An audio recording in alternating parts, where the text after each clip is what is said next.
नमः श्रीयतिराजाय विवेकानन्दसूरये सच्चित्सुखस्वरूपाय स्वामिने తాపహారిణే. యువకులకు వివేకానందని పిలుపు అనే ఈ చిన్న పుస్తకాన్ని తీసుకున్నాం మనము.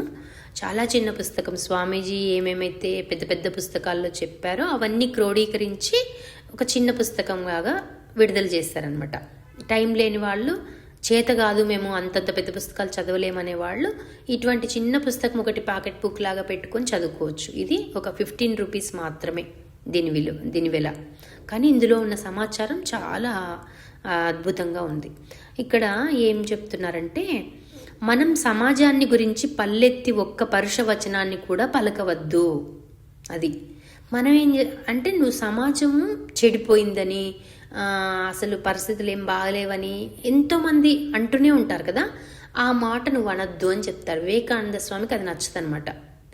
ఎంతసేపు ప్రపంచం పాడైపోయింది, కలియుగం వచ్చేసింది, ఇంకా అంతమైపోతుంది, ఇంకా అంత అధ్వానంగా యూత్ అంతా చాలా అధ్వానంగా తయారవుతున్నారు, ఎక్కడ న్యాయం లేదు, ఎక్కడ ధర్మం లేదు, ఇలా అంటూనే ఉంటారు చాలామంది.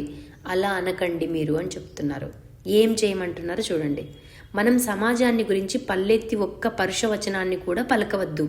మహత్తరమైన దాని గత వైభవాన్ని తలుచుకొని దానిని నేను ఎంతగానో ప్రేమిస్తున్నాను అంటున్నారు.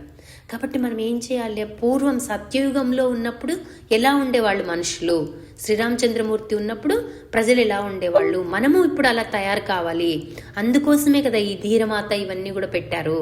కాబట్టి మనము ఎంతసేపు మన చుట్టూ ఉన్న ప్రపంచంలో మంచిని వెతకడానికి ప్రయత్నం చేయాలన్నమాట. మనము యూత్ అంతా చెడిపోతున్నారని అనుకోకుండా, ఎంతోమంది యూత్ మంచి దారిలో వెళ్ళే వాళ్ళు ఎంతోమంది ఉన్నారు కదా. నేను చెప్పాను కదా పోయినసారి మీకు, వినాయక్ లోహాని అని ఒక అబ్బాయి ఐఐటి ఖరగ్పూర్ చేశాడు, ఐఐఎం కలకత్తాలో చేశాడు. తర్వాత తను అసలు పెళ్లి చేసుకోకుండా వెస్ట్ బెంగాల్లో ఒక 400 స్కూల్స్ నడుపుతున్నాడు ఇప్పుడు. ఒక 20 years నుంచి తను అదే పనిలోనే ఉన్నాడు. మరి ఆయన్ని స్ఫూర్తిగా తీసుకొని ఎంతోమంది వర్క్ చేస్తున్నారు కదా. ఆయన ఏం చేశాడు? వివేకానందని రచనలు చదివి అలా తయారైపోయాడు అనమాట. ఇంకొక అబ్బాయి ఉన్నాడు ఇక్కడ, సర్వ్ నీడి అనే ఆర్గనైజేషన్, గౌతమ్ అనే అబ్బాయి. ఆ అబ్బాయి దేవుణ్ణి నమ్మడు, కానీ ఎంత సేవలు చేస్తాడంటే అతను కూడా అంతే, పెళ్లి చేసుకోకుండా ఇంకా అట్లా సమాజానికి అంకితం అయిపోయి అతను రోజు అనాథ శవాల్ని దహనం చేయటం అయితేనేమి, ఇంకా చాలా చాలా కార్యక్రమాలు చేస్తుంటాడు ఆ అబ్బాయి. ఆ అబ్బాయి ఏం చేశాడు? ముందు తన దగ్గర ఉన్న డబ్బంతా పెట్టేశాడు. ఎంతో కొంచెమే ఉన్నింది తన దగ్గర కూడా, పెట్టి సేవలు ప్రారంభించారు. ఇప్పుడు ఆ అబ్బాయిని నమ్ముతూ ఎంతోమంది విరాళాలు ఇస్తూ ఆ అబ్బాయి చేత మంచి పనులు చేయించేవాళ్ళు సమాజం అంతా ఆ అబ్బాయి వెంట ఉన్నారనమాట. ఇట్లా ఎంతోమంది. ఇంకొక అబ్బాయి ఉన్నాడు, రాజేష్ అని ఆ అబ్బాయి పేరు. భారతి ఫౌండేషన్ వాళ్ళది అనుకుంటాను, ఫౌండేషన్ పేరు కరెక్ట్గా గుర్తులేదు నాకు. ఆ అబ్బాయి 9th క్లాస్లో ఒకసారి ఆ అబ్బాయికి ఒక ఇన్సిడెంట్ జరిగిందనమాట. వెళ్తూ ఉంటే దారిలో ఒక వ్యక్తి స్పృహ తప్పి పడిపోయి ఉన్నాడంట. స్కూల్కి వెళ్తున్నాడంట అబ్బాయి. చూశాడు, స్కూల్కి వెళ్ళిపోయాడు, ఇంకా హడావిడిలో వెళ్ళిపోయాడు. మళ్ళీ ఆ స్కూల్ వదిలి వచ్చేటప్పుడు కూడా ఆ వ్యక్తి అక్కడే ఉన్నాడంట. ఇంకా వెంటనే ఆ అబ్బాయికి ఎందుకో చాలా మనసు అనేది చాలా కకావికలం అయిపోయి, ఎందుకు ఈ పరిస్థితి ఉంది మనిషికి, ఎవరు పట్టించుకోవట్లేదే ఈ వ్యక్తిని అని చెప్పేసి ఆ వ్యక్తిని ఆటోలో తీసుకొని ఇంటికి తీసుకెళ్ళిపోయాడంట.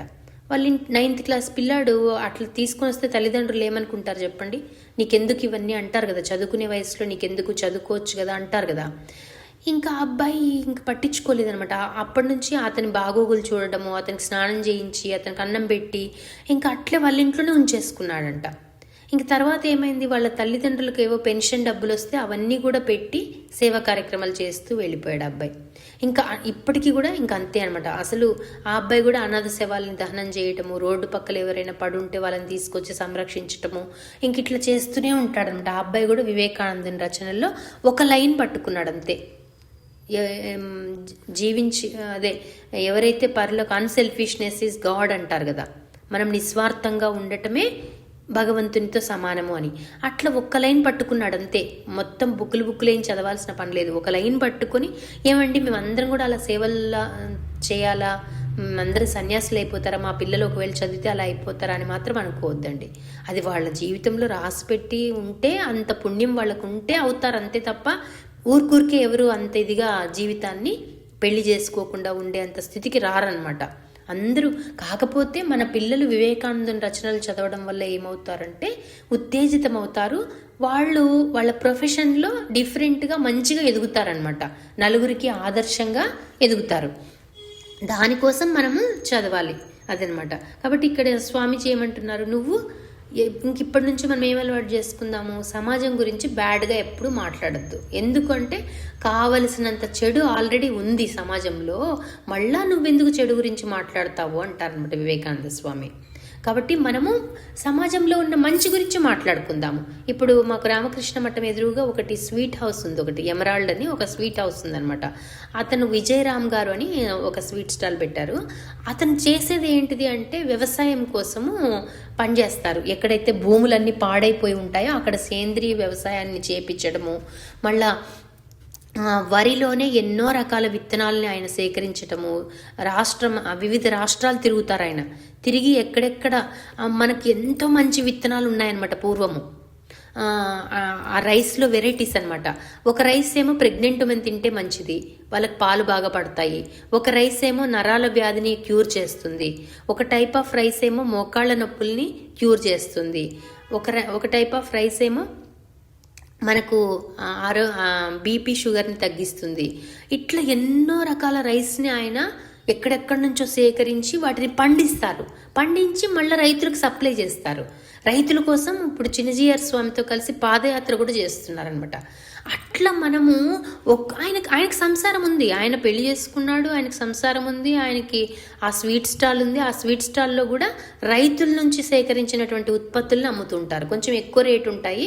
కొంతమంది ఎన్ఆర్ఐస్ పార్సల్ పంపించేవాళ్ళు ఇట్లాంటి వాళ్ళు కొనుక్కుంటుంటారు అనమాట. ఎక్కువ కొంచెం రేట్ అయితే ఉంటాయి అక్కడ. మళ్ళీ సగ్గుబియ్యంతో చేసినటువంటి పాయసం అమ్ముతూ ఉంటారు రోజు, బలం కోసం అనమాట. తక్కువ రేటుకి 10 రూపాయలు 20 రూపాయలకి ఒక పెద్ద గ్లాస్ నిండా పోస్తారనమాట. మేము ఎప్పుడైనా అటువైపు వెళ్ళినప్పుడు తప్పకుండా ఆ పాయసం ఇంటికి తెచ్చుకుంటాం, లేకపోతే చాలా వేడిగా ఉంటుంది, వేడిగా వడ్డిస్తూ ఉంటారు. ఇట్లా సమాజంలో ఎంతోమంది ఉన్నారు. ఒక అతనైతే తనకు 7 ఎకరాల పొలం ఉంటే ఆ పొలాన్ని మొత్తము వేద పాఠశాల కింద కన్వర్ట్ చేశాడనమాట. ఒక బ్రాహ్మణ్ ఒక అతను ఏమంటాడంటే, మీ పిల్లల్ని నాకు 7 సంవత్సరాల వయసు ఉన్నప్పుడు నాకు ఇవ్వండి, వాళ్ళని పెద్ద చేసి నేను ప్రయోజకులుగా తీర్చిదిద్ది మీకు ఇంటర్మీడియట్ అయిపోయి నాకు ఇస్తాను అని చెప్తాడు. అంటే ఆయన వేదంతో పాటు వివిధ విద్యలను నేర్పిస్తున్నాడు అనమాట. విద్యారణ్యం వాళ్ళ వేద పాఠశాల పేరు విద్యారణ్యం. ఇట్లా మనకు సమాజంలో ఎంత మంచి ఉంది చెప్పండి. కాకపోతే టీవీలు న్యూస్ పేపర్లలో అవన్నీ రావడం లేదు. వచ్చినా ఎక్కడో ఒక మూలలో ఒక చిన్న వార్తలాగా ఇస్తాడు అంతే తప్ప మెయిన్ హెడ్లైన్స్లో ఎప్పుడైనా ఇస్తాడా అట్లాంటి వ్యక్తుల గురించి చెప్పండి? ఇవ్వరనమాట. ఈ యూట్యూబ్లు చేసే వాళ్ళు కూడా ఎక్కడైనా ఎవరైనా, ఇప్పుడు మొన్న ఎవరో యాక్టర్ ఎవరినో ఏదో తిట్టాడు, దాని గురించి అందరూ మాట్లాడుతున్నారు, దాని గురించి అన్ని కామెంట్స్, దాని గురించి ప్రతి ఒక్కరు మాట్లాడుకోవడం, అవన్నీ మనకు అవసరమా చెప్పండి? కాబట్టి మంచిని స్ప్రెడ్ చేస్తూ వెళ్ళామనుకోండి మనము. అందుకే మేము ఇప్పుడు మన IBM భక్తి ఛానల్లో కూడా వివేకానందునివి ఎందుకు పెడుతున్నాము అంటే, యూత్ కానీ ఇంకెవరైనా కానీ వాటిని వినాలి, ఆ పుస్తకాలను చదవాలి అనే ఉద్దేశంతో ఈ పుస్తకాల గురించి కాసేపు మన సత్సంగంలో మనం మాట్లాడుకుంటున్నాం అనమాట. కాబట్టి ఎర్లీ మార్నింగ్ లేచినప్పుడు ఇలాంటి అండర్లైన్ చేసుకున్న 4 వాక్యాలు చదివి దాని గురించి మెడిటేషన్ చేయాలి. మనం ఎప్పుడైనా చెడుగా మాట్లాడుతున్నామా, మనం సమాజాన్ని నిందిస్తున్నామా? కాబట్టి నిందించకూడదు, అన్కండిషనల్గా ఉండాలి. సమాజంలో చాలామంది మంచి వాళ్ళు ఉన్నారు, కొంతమంది చెడ్డవాళ్ళు ఉన్నంత మాత్రాన సమాజం చెడిపోతా ఉంది అని కాదు అనేది మనం గుర్తుపెట్టుకోవాలి అంటారు వివేకానంద స్వామి అంటే. కాబట్టి ఇది ఈ లైన్స్ మళ్ళీ చదివి ఇక్కడితో ఆపేద్దాము. మనం సమాజాన్ని గురించి పల్లెత్తి ఒక్క పరుషవచనాన్ని కూడా పలకవద్దు. మహత్తరమైన దాని గత వైభవాన్ని తలుచుకొని దానిని నేను ఎంతగానో ప్రేమిస్తున్నాను. అది నేను కూడా ఇప్పుడు ఎంతోమంది గురువులతో వాళ్ళతో కలుస్తూ ఉంటాను కదా. ఎవరైనా కొంతమందిలో ఏవైనా నెగిటివ్ క్వాలిటీస్ ఉంటాయి కొంతమందిలో, అవి నేను చెప్పను అనమాట ఎప్పుడు బయటికి. లేదా ఇంకెవరినైనా మామూలు భక్తుల్ని కలిసినప్పటికీ కూడా వాళ్ళలో ఏవైనా చెడు లక్షణాలు ఉన్నాయి అంటే అవి చెప్పకూడదు బయటికి. మనం వాళ్ళలో మంచి ఏముందో అది తీసుకొని మంచినే స్ప్రెడ్ చేస్తూ వెళ్ళాలి. అది మనం కంకణం కట్టుకుందాం.